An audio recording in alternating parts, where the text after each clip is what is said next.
अस्सलामुअलैकुम। आप देख रहे हैं इस्लाम की दुनिया, जहां हम लाते हैं वो सच्चाइयाँ जो दिलों को बदल देती हैं।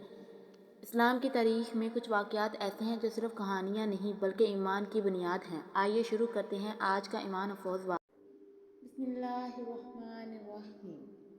सहाबा कराम की इबादत के हैरान कुन वाक़यात। सहाबा कराम वो मुक़द्दस लोग थे जिन्होंने अपनी ज़िंदगियाँ अल्लाह की इबादत और रसूलुल्लाह सल्लल्लाहु अलैहि वसल्लम की अतायत में गुजार दी। इनकी इबादत का हाल ऐसा था कि सुनकर इंसान हैरान रह जाता है। एक रवायत में आता है कि अबू बकर सिद्दीक़ रज़ियल्लाहु अन्हु रातों को उठकर इतनी देर तक नमाज पढ़ते कि इनकी आंखों से आंसू जारी हो जाते। वो कुरान पढ़ते और अल्लाह के खौफ से रोते रहते। इसी तरह उमर बिन अल-ख़त्ताब रज़ियल्लाहु अन्हु का हाल ये था कि जब कुरान की आयत सुनते तो इतना रोते कि कई दिन बीमार रहते।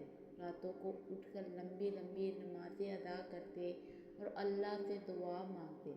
अली इब्ने अबी तालिब रज़ियल्लाहु अन्हु जब नमाज का वक्त आता तो इनके चेहरे का रंग बदल जाता।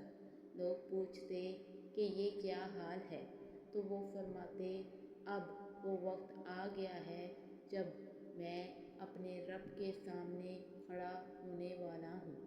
एक सहाबी अब्दुल्ला इब्ने मसऊद रज़ियल्लाहु अन्हु रात भर कुरान की तिलावत करते। जब फजर का वक्त करीब आता तो वो रोते हुए दुआ करते कि या अल्लाह हमारी इबादत कबूल फरमा। यही वो लोग थे जिन्होंने हमें सिखाया कि इबादत सिर्फ रस्म नहीं बल्कि दिल की गहराई से अल्लाह के सामने झुकने का नाम है।